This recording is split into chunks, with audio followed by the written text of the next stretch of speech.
ज्यादा होंगे। नहीं, और वो, हाँ। मतलब i3 ले जाएंगे क्या अपन कोर को? i3 नहीं ले सकते, वरना फिर वो फिर लोग और I S T guess M thirty two इसमें ब्लूटूथ वाईफाई ये सब भी तो सपोर्ट करता होगा। नहीं करता है। अच्छा। STM32 में वाईफाई ब्लूटूथ सपोर्ट नहीं करता है। ठीक है। बाकी देखते हैं इसका architecture. STM32 is a family of 32 bit micro controller made by ST electronics, जो कि दुनिया की टॉप 10 कंपनीज में नंबर वन पे आती है। हाँ नंबर वन पे सर। आती नहीं आती पता नहीं, बट टॉप 10 में है। ठीक है। Every STM32 chip built on ARM cortex architecture. ठीक है, ये बड़ी सर चीज़ आपकी है। स्क्रीन शेयर नहीं है शायद से। ओह मुझे शेयरिंग सॉरी, करना। Sorry, my bad.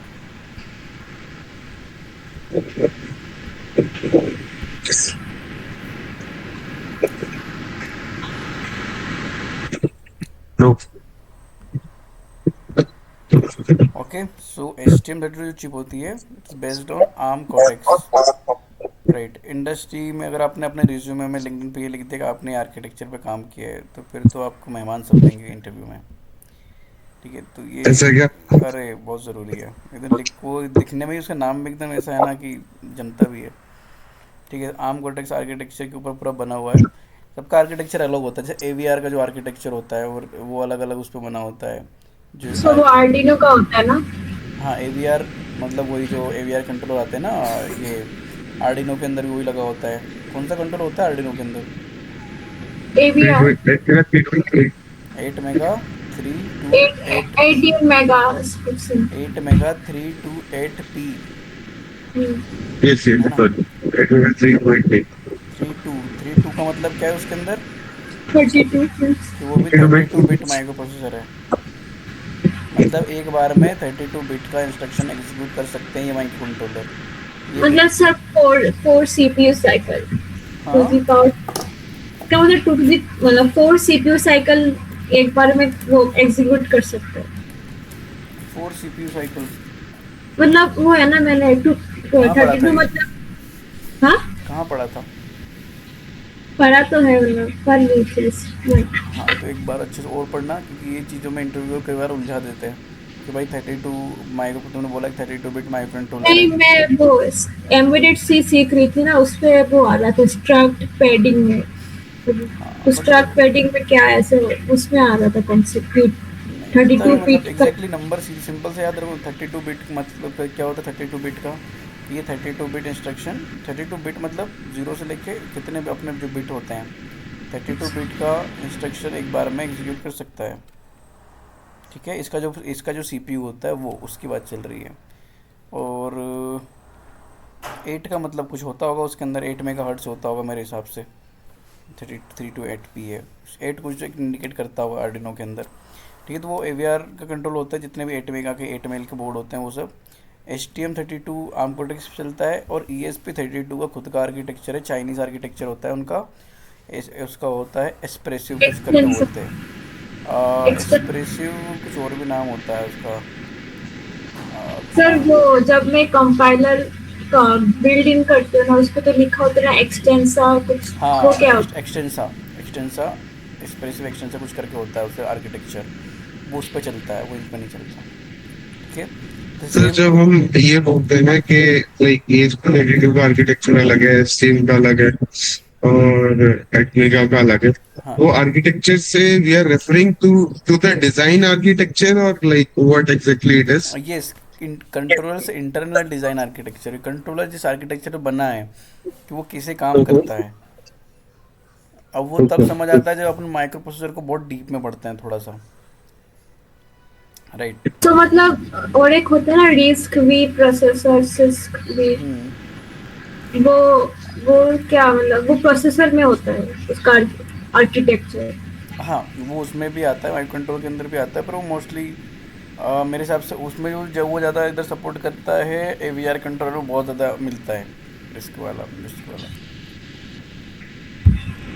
उतना अच्छा। आपसे नहीं पूछेंगे इतना डीप में, अनटिल आप एकदम बहुत अच्छी कंपनी के लिए अप्लाई नहीं कर रहे हो। अभी तो आपसे ये पूछेंगे जो आपके सामने है, कि आपने बोला कंट्रोल 32 बिट का है तो कितनी रैम होती है, रैम का मतलब क्या होता है इसके अंदर। आपने बोला इप्रोम होता है तो इप्रोम का क्या मतलब होता है, फ्लैश मेमोरी क्या होता है, कोड कहाँ सेव होता है। ये सब बेसिक बेसिक क्वेश्चन आपसे पूछे जाएंगे। राइट, एग्ज़ाम दे रहे हो फिर वो बात अलग है, एग्ज़ाम के तो कुछ भी पूछ सकते हैं आजकल। ठीक है, तो ये एस टी माइक्रो कंपनी ने बनाया है, 32 बिट आर्म आर्किटेक्चर है इसका, general purpose Cortex M3। Right, ये चिप टाइप अलग अलग इसी के वर्जन्स हैं, कोटेक्स M1 M2 M3, इसी आर्किटेक्चर के पार्ट है। ये अभी जो अपना बोर्ड है STM32 103RB, और आपके पास जो है शायद उसके अंदर वो कोटेक्स M3 लेटेस्ट वाला आर्किटेक्चर सपोर्ट करता है। ये इसका पैकेज है, इसके अंदर 62 पिन्स होती है, ये 128 किलोबाइट इसकी फ्लैश मेमोरी है। क्यों सीखना चाहिए STM32? Y? Because industry standard, ये सीखने के बाद इंडस्ट्री के सामने आपका स्टैंडर्ड बढ़ जाता है। ठीक है।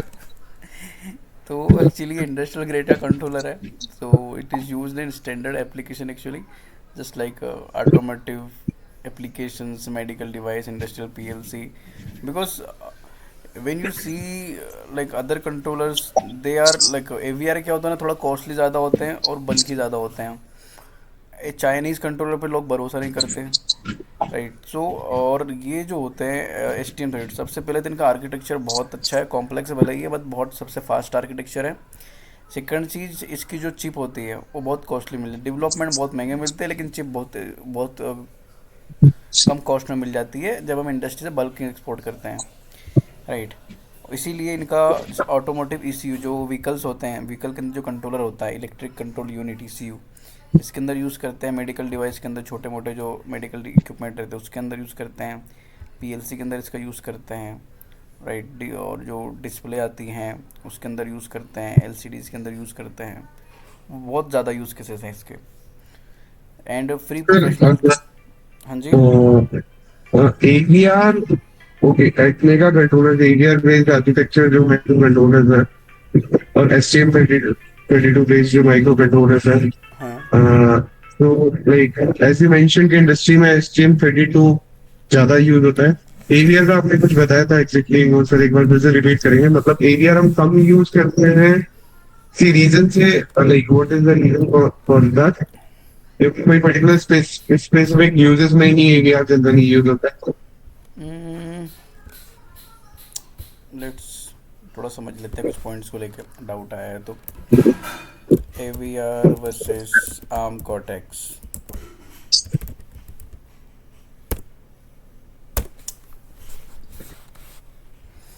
देखो, ये 8 बिट रिस्क आर्किटेक्चर बनाए, 32 बिट रिस्क आर्किटेक्चर बनाए, मतलब इससे लगभग 4 गुना ज़्यादा फास्ट है।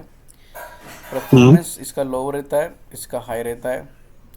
इसका जो क्लॉक स्पीड रहता है यूजुअली इसका रहता है 1 to 20 मेगाहर्ट्ज़ के आसपास, इसका बहुत ही ज़्यादा, मतलब समझ रहे हो 600+ मेगाहर्ट्ज़। जब हाई फ्रिक्वेंसी, जैसे कि जब आप जाते हो ना कई बार वीडियो प्रोसेसिंग के टाइम पे, जैसे अभी हम एक एप्लीकेशन पे काम कर रहे थे, हम बना रहे थे display controller, RGB LED display controller. तो हम इमेज तो उसके अंदर डिस्प्ले करवा पा रहे थे ESP32 से, लेकिन जब हमारे पास रिक्वायरमेंट आई कि हमको वीडियो भी डिस्प्ले करना है, तो उस टाइम ये समझ आया कि उतनी कैपेबिलिटी, उतनी फ्रिक्वेंसी 60 मेगाहर्ट्ज़ कुछ होती है शायद ESP की, काफ़ी अच्छी होती है, बट उतनी भी इनफ नहीं होती जब आपको वीडियो प्रोसेस करना होता है, वीडियो दिखाना होता है, राइट। तो STM32 के जो वेरिएंट्स हैं बहुत सारे ऐसे हैं कि वो वीडियो भी प्रोसेस कर सकते हैं, राइट। इसकी रैम थोड़ी लिमिटेड रहती है, इसकी रैम, क्योंकि इसके वेरिएंट बहुत ज़्यादा है आर्म कोर्टेक्स के, तो इसमें अपने को वो बहुत ज़्यादा मिल जाती है स्केलेबिलिटी। फ्लैश मेमोरी इसका इस्तेमाल रहता है, थोड़ा ज़्यादा रहता है, कहीं भी देख लो ये हर मामले में ही ज़्यादा अच्छा है, किसी भी उसमें देख लो। आर्टो सपोर्ट इसके अंदर, जैसे आर्डिनो के अंदर नॉर्मल केस देखोगे तो आर्डिनो के अंदर आप आर्टोस नहीं चला सकते, फ्री आर्टोस, इसके अंदर फ्री आर्टोस जाइफर चला सकते हो, राइट। और हाँ, एडवांटेज के नाम पे इसका बस यही है कि ये ईजियर फॉर बिगनर है, सीखने में आसान है, लेकिन ये थोड़ा सा इसमें टाइम लगता है, right. And industries requires STM32 mostly. हाँ, जैसे कि AIML अभी आ गया है, राइट। तो AIML ऐसा AVR के अंदर अभी तक ऐसा कोई कंट्रोलर नहीं दिखता, नज़र में नहीं है अभी तक AVR के उसमें कि जो बहुत अच्छा AIML एज कंप्यूटिंग सपोर्ट कर सकता है, लेकिन STM32 कम्प्लीटली रेडी है एज डिवाइस को प्रोसेस करने के लिए भी। अभी मैं लास्ट वीक उसी पर रिसर्च कर रहा था कि हम कैसे एआई मॉडल को फाइन ट्यून करके उसको लोअर मतलब फाइन ट्यून करके, और उसको होता है एक क्या बोलते हैं उसको, मॉडल ऑप्टिमाइजेशन होता है शायद। तो एआई मॉडल बहुत हैवी रहते हैं उसके अंदर, मतलब लैपटॉप पे भी बड़ा मुश्किल होता है कई बार चलाना उनको, रास्पबेरी पाई पे मुश्किल होता है। लेकिन उसको मैं सोचा था कि हम किस तरीके से लाइट वेट करके माइक्रो कंट्रोलर के ऊपर चला सकते हैं, लाइक STM32, राइट। तो और उसके बाद इसके अंदर ईथरनेट का सपोर्ट बहुत अच्छा मिल जाता है STM32 के अंदर। कैन प्रोटोकॉल इसके अंदर सपोर्ट मिलता है। अगर आप AVR के अंदर देखो तो आर्डिनो के अंदर कैन प्रोटोकॉल नहीं होता, ईथरनेट भी नहीं होता, है ना। इनबिल्ट ESP के अंदर भी कैन प्रोटोकॉल होता है, ईथरनेट के लिए भी शायद सपोर्ट होता है इनबिल्ट, और STM32 के अंदर भी दोनों चीज़ कैन और ईथरनेट का सपोर्ट होता है। सर हाँ जी सर बोलिए। आपने URT आई स्क्वायर्स की SPI ये सब ESP32 में दिखाया नहीं? कराएंगे ना, STM32 में भी कुछ कराना है अपने को, वो भी कराना है। STM32 के लिए भी कुछ बचाना पड़ेगा, अच्छा, है ना। ठीक है। टेंशन मतलब सब होगा अभी। और क्योंकि क्या दिक्कत है कि इस बार पता बेच थोड़े स्लो है। पिछली बैच थोड़े पता नहीं, शायद वो एडवांस लोग थे, जॉब वाले थे, उन्होंने फटाफट सब कर दिया था। हाँ फास्ट है। पिछली बैच में जो अपन ने कवर किया उनने वो 3 वीक में कवर कर दिया था, ये आई थिंक, और हमारा ये 5th वीक है। अच्छा, नहीं बहुत लोग आ नहीं रहे, क्या कर सकते हैं। ठीक है, और बहुत लोग पढ़ भी नहीं रहे घर पे, क्या कर सकते हैं, पढ़ा करो घर पे थोड़ा सा, ठीक है। अभी हाँ, तो अभी डाउट क्लियर हो गया आपका दिवस? Yes yes yes. ठीक है। इसके जो टूल्स होते हैं थोड़ा फ्री होते हैं, STM32 फ्री है, क्यूबेमक्स फ्री है, कोई चार्ज नहीं देना पड़ता। HAL library with clean code without memorising register addresses. HAL library होता है मतलब hardware abstract library, hardware abstract layer. तो ये क्या करता है कि जो आपका कोडिंग होता है, राइट, अभी अब थोड़ा डिफरेंस आपको पता चलेगा कि हम ESP के अंदर डायरेक्टली कोड फ्लैश कर देते हैं, अब सीधा आउटपुट में देखते हैं क्या आ रहा है। लेकिन एक्चुअल में इंटरनली कैसे काम होता है कि जैसे हमने UART की लाइब्रेरी करी है, तो वो UART की लाइब्रेरी एक्चुअल में जो कोड होता है जो उस हार्डवेयर के साथ कनेक्ट कर रहा होता है, वो लाइब्रेरी का काम कर रही होती है बैकएंड में, राइट, जो हमारे कोड को UART तक पहुंचा रही होती है, हार्डवेयर के साथ डील कर रही होती है, राइट। तो एक्चुअल हाल लाइब्रेरी यही काम करती है कि ये हार्डवेयर पे जो भी कंट्रोल करना है वो हमारे कोड के साथ डायरेक्टली कनेक्ट करती है इंटरनली, और इसके अंदर बहुत से अपने को फ्रीडम मिल जाती है STM32 के अंदर बहुत सारी चीज़ें चेंज करने की और एक्सप्लोर करने की। देन स्केलेबल है, सेम वर्कफ्लो फ्रॉम F0 मतलब सीरीज का F0 सीरीज STM32 लगभग 30 रुपये से स्टार्ट हो जाता है, 30 रुपये से स्टार्ट होता है, right. NH7 goes something around 500 chip. Job market, STM32 skill appear in 70% plus embedded engineer job listing India. 70%, तो खुद समझ जाओ भाई का कितना रोला जमा हुआ है, ठीक है। Then ultra wide use case, अरे भाई हमारा भी डाल दिया नोट्स में, गजब। Every industry IoT device ultra wide run on, not every, ये झूठ लिखा है, मैं पहले ही बता रहा हूँ, है ना। हर एक नहीं होता, हमारी कंपनी के अंदर STM32 यूज़ होता है, बट कुछ प्रोडक्ट के अंदर, है ना, जो इंडस्ट्रियल ग्रेड के प्रोडक्ट होते हैं, जैसे कि हमारा एक डिस्प्ले कंट्रोलर है, हमारी प्लानिंग चल रही है उसके अंदर। डिफेंस के लिए जो ड्रोन वाला प्रोजेक्ट है हमारा, उसके अंदर भी हम STM पे ही रन कर सकते हैं, इतनी सारी मोटर को चलाना, इतनी सारी मोटर नहीं, वो सिंगल कॉप्टर है, हेलीकॉप्टर ड्रोन है, एक ही मोटर होती है उसके अंदर, लेकिन उसको इतना सारा चलाना, मल्टीपल सेंसर वगैरह इंटीग्रेट, इतनी फास्ट प्रोसेसिंग सिर्फ STM32 पर ही हो सकती है। तो कुछ डिवाइस में हम यूज़ कर रहे हैं, ठीक है। And conveyor board monitoring system need 4 sensor, हाँ ये हमारा ही प्रोजेक्ट है जिसको हम बना रहे हैं। बाकी ये अभी तो ESP32 पर है, लेटर ऑन STM32 पर हो जाएगा। STM32 because Cortex M3 Navic guarantee deterministic interrupt timing, Arduino's 8-bit AVR 8-bit, अच्छा 8-bit होता है, फिर 8 में अगर 3 to 8 भी क्यों लिखा है, मतलब 32 का मतलब उसके अंदर 32 बिट नहीं होता, कुछ और मतलब है, देखना उसका। But can not guarantee precise 10 millisecond execution under load. वो सिर्फ आर्डिनो के लिए होगा ना, आर्डिनो 8 का 8 बिट का ही था ना? हाँ 8 बिट का है, 32 बिट का नहीं है। मेरे कन्फ्यूजन हो गया था। उसका उसका नाम है ना 8 मेगा 328P। तो मैं बता 32 का ओके, मतलब क्या यस। है। ओके या तो सर, यस फ्रीक्वेंसी यस। होगी या मेमोरी होगी। मेमोरी तो नहीं हो सकती, फ्रीक्वेंसी हो सकती है 22 32 मेगा मेगा कुछ भी हो सकता है। चलिए, तो ये हमारा मीटअप हो गया HTM के साथ।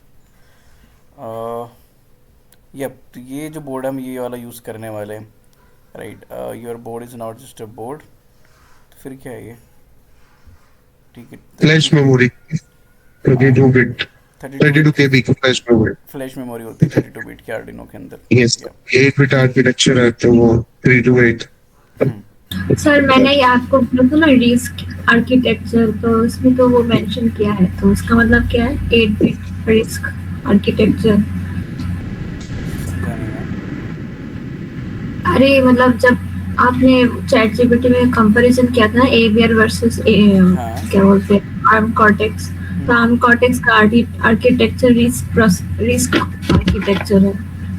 हाँ दोनों का ही रिस्क पे है। अच्छा, रिस्क मतलब? रिस्क मतलब यार, इसके लिए तुम्हें इसी में जाना पड़ेगा। रिस्क मतलब इतना टाइम हो गया पड़े हुए, रिस्क में फिर हाँ भूल गया। याद है याद नहीं था अभी मुझे पर ये रजिस्टर अच्छा ठीक इंस्ट्रक्शन, है। एस का मतलब क्या होता है, सिस्टम कंट्रोल कुछ तो होता होगा। और सही बताऊँ तो मैंने बस अपने अच्छा कॉलेज ठीक है। कॉलेज में ही फर्स्ट ईयर में पढ़ा होगा बस इसके बारे में, इतना डीप उसके बाद कभी नहीं पढ़ा। हाँ मुझे भी याद नहीं है, ठीक है छोड़ो। हाँ, क्योंकि एग्जाम मुझे भरोसा था एग्ज़ाम तो मैं वैसे भी निकाल लूँगा, पर ज़रूरत क्या है इतनी। बाकी पढ़ लेना ऐसा मत करना, पढ़ लेना, ठीक है। तो हाँ, ये कंट्रोलर यूज़ करने वाला है। कंट्रोलर को थोड़ा सा ध्यान से देखोगे, इसके अंदर दो पार्ट में डिवाइडेड है, ठीक है। बीच में एक लेयर दिख रही। तो ये जो है, ये वाला पार्ट जो है, इसको हम बोलते हैं एस टी लिंक वाला हार्डवेयर। सर बीच में जो ब्लैक है। हाँ, ये वाला हेलो। पार्ट है ना जो इसमें, हाँ बोलो। जो दो दो है इसमें, क्या दो ब्लैक चिप्स है इसमें? नहीं, मैं वही बता रहा हूँ। ये जो दिख रहा है ना, स्क्रीन पे दिख रहा है, हाँ। ये जो पार्ट है इसको बोलते हैं एस टी लिंक हार्डवेयर, ठीक है। ये होता है हमारा प्रोग्रामिंग के लिए, ठीक है। इसको कैसे समझोगे, अगर हम ESP32 डेवलपमेंट, ESP32 को बोर्ड देखोगे, राइट, ये बोर्ड था आपके पास। हाँ। कोई इसकी इमेज खोलते हैं बढ़िया सी एक। अरे ये तो नहीं है।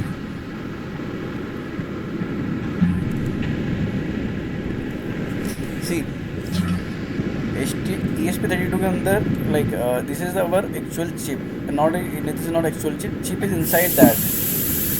It is hmm. Uh, we called it SoC, system on chip, okay. जो चिप होती है वो इसके, सिस्टम हाँ जो चिप होती है वो इसके अंदर होती है, ठीक है। अच्छा। तो ये SoC मॉड्यूल बोलते हैं इसको, SoC मॉड्यूल।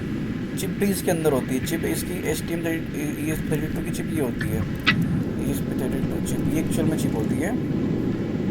ये देखो, पूरा मैटर ही मिल गया। अरे इतना बेकार है।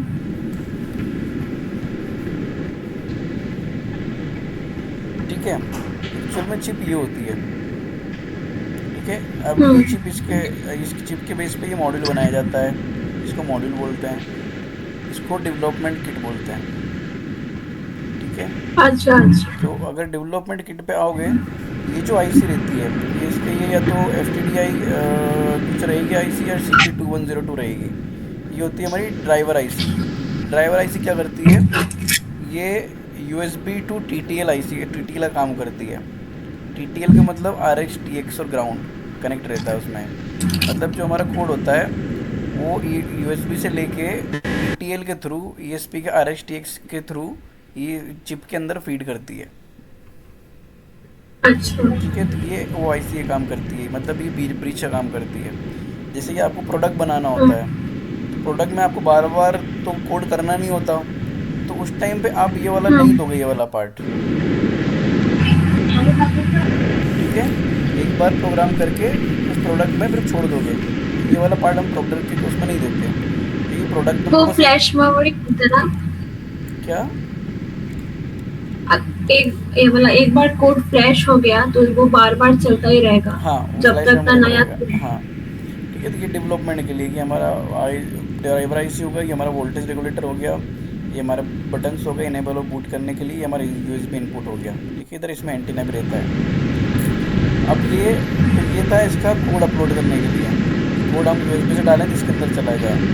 HTML32 की अगर हम बात करें यहाँ पे, ये जो होता है ना ये वाला सेक्शन, ये इसीलिए होता है कोड मैनेजमेंट के लिए, कि हम यहाँ से कोड फ्लैश करेंगे।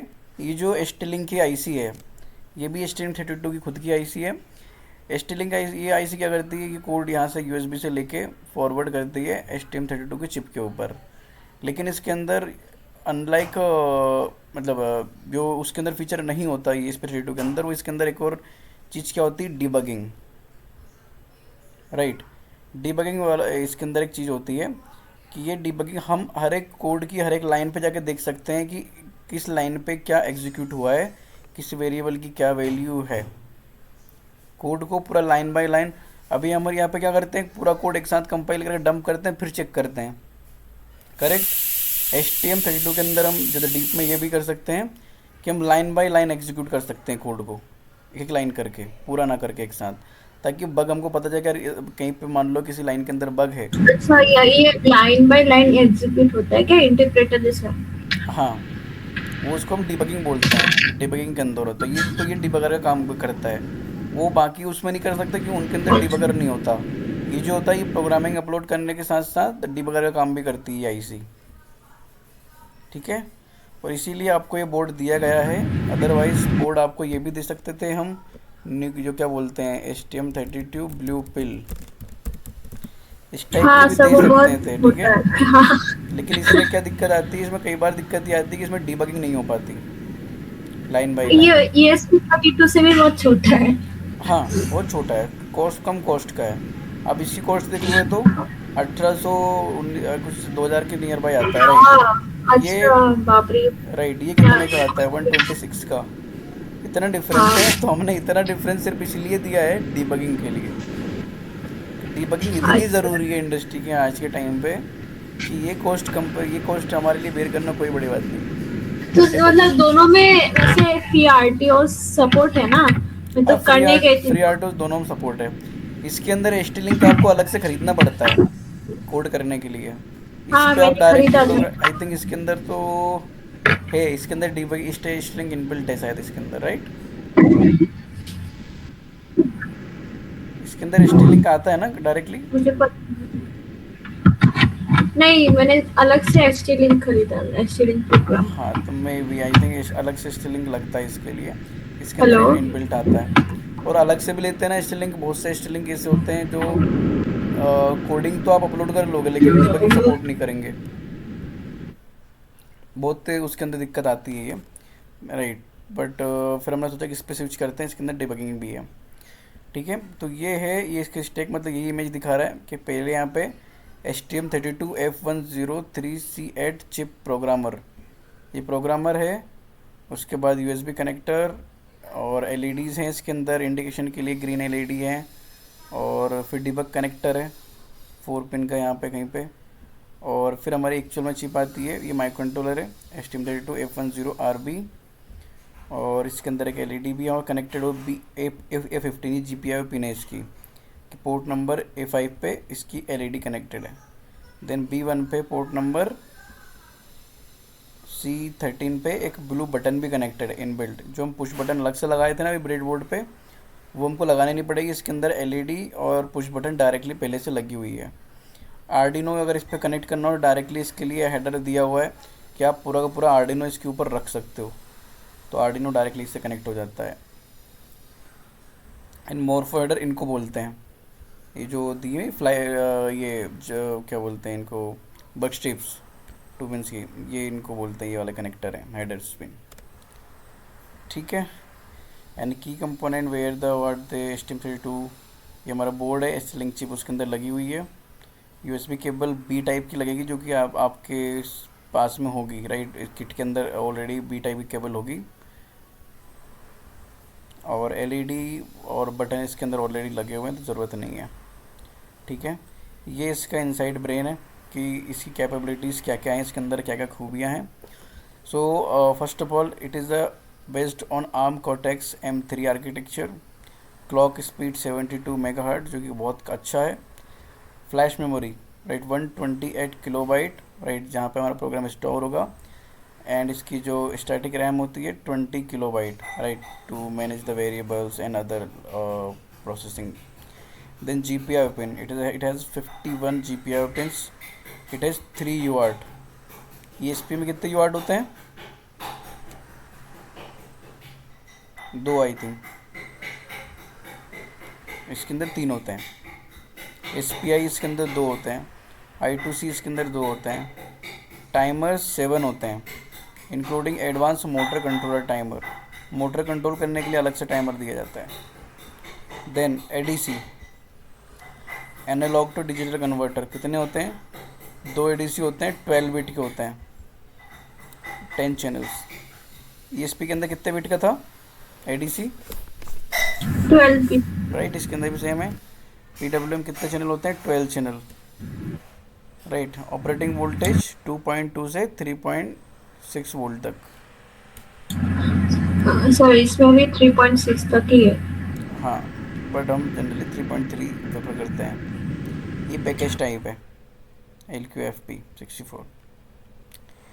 एंड ये इसका मेमोरी आर्किटेक्चर है कि इसका जो मेमोरी होता है कहाँ से कहाँ पे कौन सा वो है एक्सेस कर सकते हैं। मेमोरी एड्रेस इसी टाइप से होता है ना, जहाँ 0 से स्टार्ट होता है। ये क्या है हमारा, जैसे आपने पॉइंटर के अंदर देखा होगा, पॉइंटर को हम एड्रेस देते हैं पॉइंटर में, हाँ सर, राइट। वो हेक्साडेसिमल एड्रेस है। हाँ, तो वही एड्रेस, वो इन्हीं एड्रेस की बात चल रही होती है।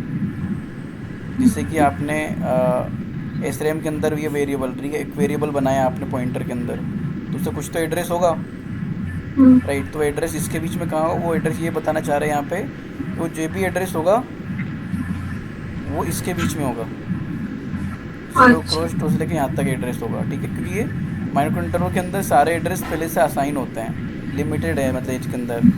जैसे कि इन्होंने बोला कि इसका जो एड्रेस है कहाँ से मैक्सिमम यहाँ से स्टार्ट होता है और 0 इतने FFF इतने तक यहाँ तक होता है। अब इसमें से इसको क्या डिवाइडेड है पहले से ही कि इस वैल्यू से लेके इस वैल्यू तक का जो एड्रेस है वो ये यूज़ करते हैं हमारे communication protocol, UART, SPI, I2C, GPIO, ADC। Then इस एड्रेस से लेके इस एड्रेस तक का जो हमारे यूज़ करते हैं वो हमारे वेरिएबल्स, स्टैक और हीप मेमोरी यूज़ करते हैं। देन यहाँ पे हमारी एंड ऑफ फ्लैश होती है जहाँ पे हमारा कोड रखा रहता है इस इतने एड्रेस के बीच, इतने मेमोरी लोकेशन के अंदर, ठीक है। And inside like flash memory is non volatile, your program stay even without power, RAM is volatile, all variable is set to 0 on powering off. This is why embedded system need to save critical data to flash when power is lost. Okay, then mark this step complete. STM32 eco system, तो हमको इसमें 2 चीज़ें सबसे ज़्यादा लगने वाली है। एक तो हमारा STM32 क्यूब ID और क्यूब MX। क्यूब MX क्या होता है? हाँ, क्यूब MX के अंदर हम कॉन्फ़िगर करते हैं कि हमको कितनी क्लॉक यूज़ करनी है, कौन सी पिन यूज़ करनी है। क्योंकि इसके अंदर ये रहता है कि अगर तुमने जो इनेबल किया सिर्फ वहीं चलेगा कंट्रोलर पे, बाकी कुछ नहीं चलेगा। तो उससे क्या होता है, कंट्रोलर का जो फोकस होता है, जो प्रोसेसिंग होती है, वो उस टॉपिक पे, उस फील्ड पे ज़्यादा लगी रहती है जो हमने इनेबल किए हुए हैं उस चीज़ के अंदर। बाकी चीज़ों को वो स्लीप में रखता है। फिर ये इस कंट्रोलर का सबसे बड़ी खास बात है कि तुम इसको जितना ओपन करना चाहो उतना ओपन कर सकते हो, जितना कन्फिगर करना चाहो उतना कन्फिगर कर सकते हो इसके अंदर। तो हम यहाँ से सारी चीज़ें डिसाइड करते हैं, visual pin configuration, clock tree configuration, peripheral setup कि हमको कौन सा पेरीफेरल UART I2C कोई सा यूज़ करना है क्या, right, auto generated system clock configuration. और जब ये सारी चीज़ें हमारी हो जाती है तो ये ऑटोमेटिक बेसिक कोड जनरेट कर देता है। जो भी हमको यूज़ करना होता है वो उस कोड के अंदर जनरेट कर देता है कि ये चीज़ यूज़ करने के लिए ये बेसिक हाँ कोड मतलब रिक्वायर्ड है। बॉयलर प्लेट जनरेट करता है ना। क्या करता है? बॉयलर प्लेट मतलब एक पहले से एक कोड दे देंगे, सिर्फ हमें हाँ, मेन लॉजिक लिखना है। राइट। तो काइंड ऑफ जैसे हम एग्जांपल यूज़ कर रहे थे ES32 के अंदर, तो ये हमारे लिए एग्जांपल, हम एग्जांपल इसके अंदर नहीं मिलते, ये हमारे लिए मिनिमम कोड जनरेट कर देता है एज एन एग्जांपल। तो जो भी हम एक्टिव करते हैं ना उसके अंदर वही चीज़ रहती है उसके अंदर, बाकी फिर हम कोड को आगे एक्सटेंड कर सकते हैं। ठीक है। देन नेक्स्ट हमारा STM32 cube IDE, the developer studio. यहाँ पे हम अपने कोड लिखते हैं और इसका जो प्रोजेक्ट आर्किटेक्चर रहता है वो इस टाइप का रहता है कि ये हमारा प्रोजेक्ट का नाम हो गया, फिर इसके अंदर कुछ कोर फोल्डर, ड्राइवर फोल्डर, और फिर हमारा बिल्ड फोल्डर और बाकी सारी बहुत सी चीज़ इसके अंदर रहती है। वो हम प्रोजेक्ट बनाएंगे तब बढ़िया से एक्सप्लोर करेंगे एक बार। और हाँ, ये इसका फ्लो वर्क है कि हमने क्यूबएमएक्स खोला, बोर्ड सेलेक्ट किया, कॉन्फ़िगर किया कौन सी जीपीयू यूज़ कर रहे हैं, प्रोजेक्ट मैनेजर में गए, प्रोजेक्ट का नाम दिया, लोकेशन दी, टूल चेन सेलेक्ट किया, कोड जनरेट किया। फिर हम STM32 खोलेंगे, उसके अंदर प्रोजेक्ट को इंपोर्ट करेंगे। ठीक है, उसको जो मॉडिफाई करना है वो मॉडिफाई करेंगे और फिर उसको फ्लैश करेंगे और फिर हम उसका आउटपुट देखेंगे टर्मिनल या SWV के अंदर। ये हमारी हाल लाइब्रेरी होती है। लाइक हाल लाइब्रेरी के अंदर हम HAL library stand for hardware abstraction layer, it is ST's official library side that side between your code and hardware register. तो जो हार्डवेयर के रजिस्टर्स होते हैं, राइट, उनके बीच में और हमारे कोड के बीच में जो भी कम्युनिकेशन होगा एक्चुअल हार्डवेयर और कोड के बीच में, वो जितना भी मैनेज करते हैं वो हाल लाइब्रेरी के थ्रू मैनेज होता है। Done. Then STM32 pin configuration. जब हम बोलते हैं पोर्ट A5, तो पोर्ट मतलब होता है पी, कि पोर्ट कौन सा यूज़ कर रहे हैं, तो मोस्टली इसके अंदर पी ही रहेगा। पोर्ट लेटर मतलब पी पोर्ट का कौन सा पार्ट हम सेगमेंट यूज़ कर रहे हैं, तो इसके अंदर ABCDE तक रहता है। देन उसका पिन नंबर रहता है कि हम इस पोर्ट के कौन से पिन नंबर रहते हैं, इसके 0 से लेकर 15 तक पर पोर्ट। हर एक पोर्ट के अंदर इतना पिन रह सकता है, जैसे A5, A1, AB1, C1, D1, इस टाइप से हम यूज़ करेंगे। ये कुछ एग्जाम्पल्स हैं इसके। ठीक है। देन हाँ, GPIO A0 से लेके A15 तक हमारा पोर्ट A रहता है, राइट। ये ADC इनपुट के फॉर्म में हम यूज़ कर सकते हैं। UART2 भी इसके अंदर आता है, SPI1 भी इसके अंदर आता है और टाइमर्स के चैनल भी इसके अंदर आते हैं। देन GPIO B, राइट, यहाँ पे पोर्ट B के अंदर 0 से लेकर 15 तक, SPI2 इसके अंदर आता है, I2C1 टाइमर चैनल और UART3 इसके अंदर आता है। देन GPIO C के अंदर आपका ADC इनपुट और ऑनबोर्ड बटन वगैरह पोर्ट C के अंदर आ जाती है। डी के अंदर D0 से लेकर D1 तक हमारा ये, हम जनरली इसको यूज़ नहीं करते, ये पिन हमारे डेडिकेटेड रहती है क्रिस्टल ऑसिलेटर पिन्स के लिए। देन GPIO E पे लिमिटेड नॉट ऑल पैकेज, ये सबके अंदर नहीं रहती। ठीक है। GPIO pin modes, the 4 you know must have, right. सबसे पहले तो इनपुट में हम ऐसा करते हैं कि GPIO मोड इनपुट, ये हमारा एक टाइप से दे दिया हमने, सेम सिमिलर उसके अंदर भी किया था कि हम उसके अंदर पिन मोड पहले देते थे जब भी हम कोई पिन यूज़ करने जाते थे। आउटपुट के लिए हम यहाँ पे GPIO आउटपुट मोड में यूज़ कर सकते हैं, राइट, हाई एंड लो करने के लिए। और इसी पिन पे अल्टरनेट फंक्शन भी हो सकते हैं, जैसे सेम उसी पे GPIO के जनरल पर्पज़ के अलावा हम उस पर UART यूज़ कर सकते हैं, SPI यूज़ कर सकते हैं, I2C यूज़ कर सकते हैं, right. Then it's analogue, GPIO mode analogue, इस सिंटैक्स के थ्रू हम एनालॉग पिन को एक्सेस करेंगे। And these are the alternate functions, right, over the different kinds of pin के सेम पिन पे UARTs भी है, टाइमर्स भी है, GPIOs भी है, right. As a input output हम कन्फिगर कर सकते हैं। Internal pull up pull down register, just like another controller, this GPIO pin has a 40 kilo ohm internal pull up pull down register that we can configure through the programs. Then your 4 most used pin in Nucleo board especially, हम जो इस board के अंदर सबसे ज़्यादा use करने वाले हैं पोर्ट A5, राइट। यहाँ पे हम, बिकॉज हमारा एक यहाँ पे ऑलरेडी ग्रीन LED कनेक्ट होता है जिसको हम बार बार चला के देख सकते हैं जब भी हम प्रोग्राम लिखेंगे। B1 पे हमारा GPIO इनपुट कनेक्ट होता है। देन A2 और A3 पे हमारा UART2 होता है जहाँ पे हम UART के थ्रू कम्युनिकेट कर सकते हैं।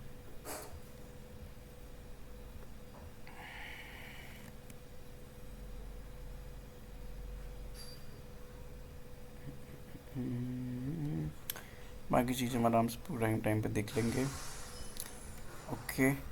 मार्क दिस स्टेप कंप्लीट, और ये हमारा पहला मॉड्यूल भी कंप्लीट हो जाएगा। ठीक है, अभी आपका स्टेटस क्या है दिवस, हो गया डाउनलोड STM32 आईडियो क्यूब? इससे हो तो चुका है, हो चुका है, इंस्टॉल में करते हैं। इंस्टॉल हो, दोनों हो गए क्या इंस्टॉल? यस सर, दोनों ही कर दिए। अरे ग्रेट, इस स्पीड से चलेंगे तो बहुत बढ़िया काम हो जाएगा। बट आई होप कि आपने गलत नहीं किया हो, क्योंकि आप पहले स्टूडेंट हो जिन्होंने विदाउट इंस्ट्रक्शन के STM32 आईडी क्यों इंस्टॉल कर लिया है। मैंने लास्ट उसमें तो कुछ क्लास में हमने एक्चुअली कम्प्लीटली मना कर दिया था कि कोई भी खुद से इंस्टॉल नहीं करेगा अंटिल जब तक हमने बताया ना उनको। मैंने तो कुछ करके रखा है। कुछ तो मैंने ऊपर नीचे किया होगा फिर। चलो, अब बस यही काम है हमारे जैसे इंजीनियर कि हम ऊपर नीचे को एक अलाइनमेंट में लेकर आते हैं। चलो तो हम स्टार्ट करते हैं। पहले तब तक आईडी का इंट्रोडक्शन देख लेते हैं। ठीक है, तो सबसे पहले तो हम अपना QMX खोलते हैं। Let me find where is QMX, यहाँ तो नहीं दिख रहा। मुझे तो लग रहा है मेरे पास नहीं है, मैंने आप लोगों को इंस्टॉल करवा दी लेकिन मेरे पास नहीं है शायद QMX। डैम, और MX प्लेयर नहीं भाई, QMX चाहिए। लेट मी डाउनलोड, मुझे लग रहा है मेरे पास मैंने अनइंस्टॉल कर दिया QMX।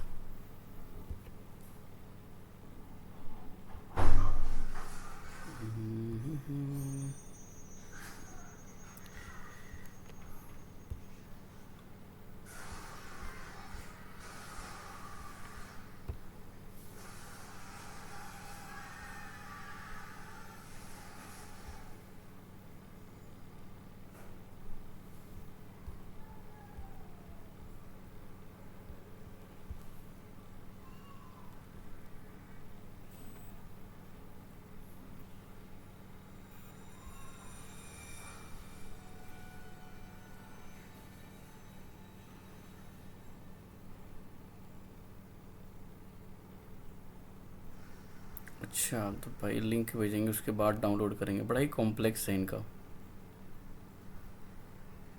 बट मेरे पास तो था QMX। अभी तक तो मुझे क्या बहुत लॉगिन आवाज़ नहीं आ रही आपकी ठीक से।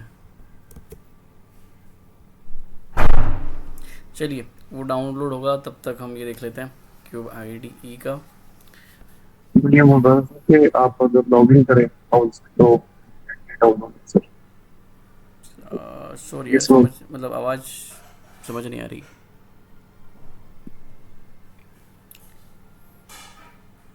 हेलो, अभी कट रही है अभी भी बीच बीच में।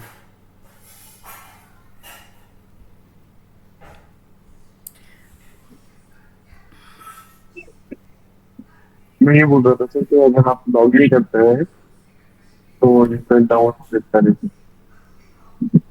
अच्छा ठीक है, कोई दिक्कत नहीं, हम डाउनलोड तो अपन कर ही लेंगे उसको, है ना। बाकी ये आईडी का भी इंट्रोडक्शन देख लेंगे, है ना। But I am targeting to make it by next week. एक चीज़ क्योंकि जो भूल रहे हैं अभी, वो हम भूल रहे हैं थोड़ा सा, जो कि हमारा हर कोर्स ये हर एक मॉड्यूल कंप्लीट होने के बाद होता है, वो होता है आप लोगों का इंटरव्यू और टेस्ट। बिकॉज हमारा ख़त्म हो चुका है तो हमारे पास कुछ मिनट्स बचे हैं, तो अभी हम एक बार टेस्ट ले लें। अभी तक जो सीखा है याद नहीं है इसीलिए टेस्ट लेना है अभी। हाँ।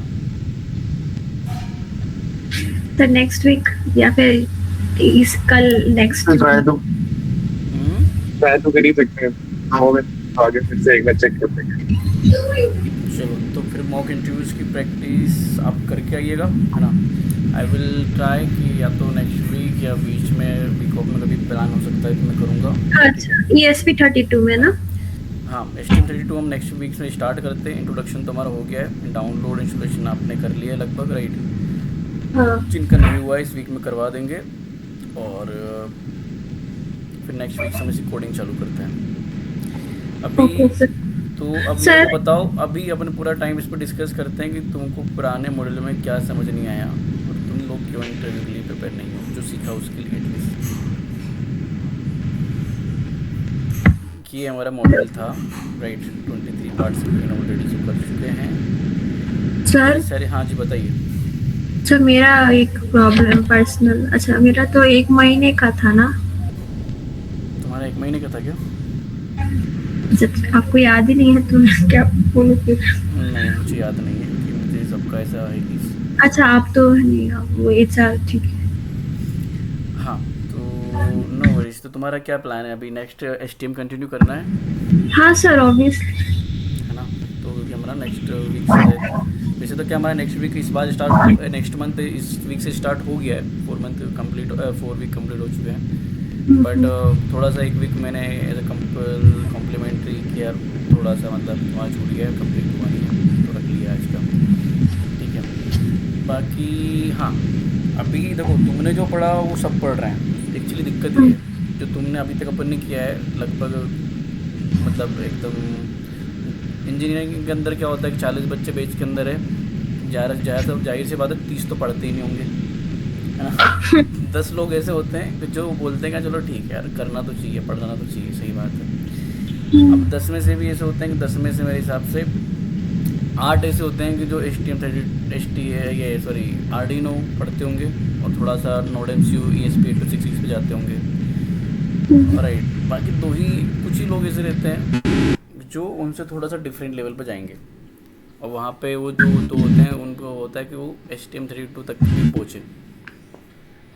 हाँ वही होते हैं असली इंजीनियर आई गेस। हाँ, क्योंकि और वो गलती उसमें नहीं होती, गलती इस होती है कि अगर आप बहुत अच्छे यूनिवर्सिटीज़ के अंदर पढ़ रहे होते हैं जहाँ प्रोफेसर अच्छे हैं या फिर रिसर्च अच्छी है वहाँ पे, तो वहाँ पे इस हमारी टाइप की चीज़ें पढ़ाई जाती हैं। STM32 मतलब ये एम्बेडेड सिस्टम कुछ पढ़ाया नहीं ज्यादा अच्छे से। था सब कुछ। किसी कॉलेज में नहीं पढ़ाते, क्योंकि प्रोफेसर को खुद नहीं पता बेचारा कहाँ से पढ़ाएगा वो। उसने भी तो कहीं से कॉलेज करा हो, उसको नहीं पढ़ाया वो हम लोग क्यों पढ़ाएगा?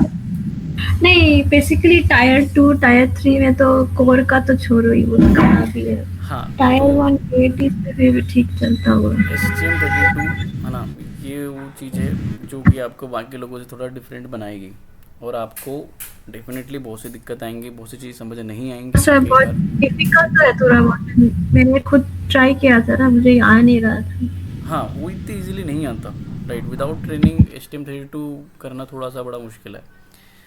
तो एक बार वो सब फ्लो में आ जाएगा तो समझ आ जाएगा, उसके बारे में टेंशन नहीं है, राइट। अभी जो आप लोगों ने किया है, देखो वैसे तो जो आपको ये सब पता ही होना चाहिए था, राइट, लेकिन फिर भी आपकी हो सकता है उसमें गलती नहीं हो, क्योंकि आपके अंदर क्यूरियोसिटी है तभी तो आपने कोर्स ज्वाइन किया है, लेकिन आपको प्लेटफॉर्म नहीं मिला, रिसोर्सेज नहीं मिले शायद ढंग के, या फिर गाइडेंस नहीं मिला प्रॉपर, तो आपने कंप्लीट नहीं किया है। बाकी लिटरली बता रहा हूँ, जो हमने किया है वो बहुत बेसिक के अंदर आता है, सबको पता नहीं होता, पर आजकल इतना बेकार हो गया है इतना इंजीनियरिंग का स्टैंडर्ड कि वो भी नहीं पता हो रहा है कॉलेज वालों को, और फिर बच्चे दूसरा ऑप्शन चुन ले रहे हैं, कुछ भी कर रहे हैं फिर इंजीनियरिंग के अलावा छोड़ के। कोई मतलब कोई गेट की एग्ज़ाम तैयारी कर रहा है, कोई दूसरी गवर्नमेंट एग्ज़ाम में निकल जा रहा है, कोई ब्रांच स्विच कर ले रहा है, कोई पानी पूरा बेच रहा है, कोई चाय बेच रहा है। अदर ऑप्शन फिर यही होता है हमारा एज इंजीनियर, जब हम इससे इतना मतलब सीखने की कोशिश नहीं करेंगे तो। चलो, तो अभी ये बताओ, इसके अंदर अभी तक अपने सीखा ADC DAC PWM digital input output, है ना, एम्बेडेड C। सर आपने इंटरप्ट्स नहीं दिखाया है ना? इंटरप्ट से किया था ना, इंटरप्ट्स का टाइमर के अंदर किया होगा, डिजिटल इसके अंदर कहीं तो होगा कि है ना, ये ना हार्डवेयर टाइमर विद इंटरप्ट। अच्छा मैं एक बार फिर से रिवीजन दूंगी सर, इसमें मुझे लग रहा है करना ही याद ही नहीं पड़ेगा। आता देखो, कुछ। 1 वीक जो यहाँ पे ट्रेनिंग होती है ना, उसका ये मतलब नहीं सिर्फ 2 दिन हो, मतलब 1 वीक मतलब 2 दिन की नहीं होती। इसमें ये होता है कि एटलीस्ट जो अपन ने यहाँ पढ़ाया उसके लिए आपको डेली एटलीस्ट 1 घंटा निकाल कर इस चीज़ की प्रैक्टिस, इस चीज़ के बारे में थोड़ा सा और डिटेल में जानना है, वो आपको एज अ होमवर्क डेली करना है, तब जाके ये सक्सेसफुल और आपके लिए काम की होगी। अदरवाइज़ तो क्या होगा कि 3 सिग्निफिकेंट जो हर होते हैं इसके अंदर बहुत सारी चीज़ें आप पढ़ लेते हो, राइट।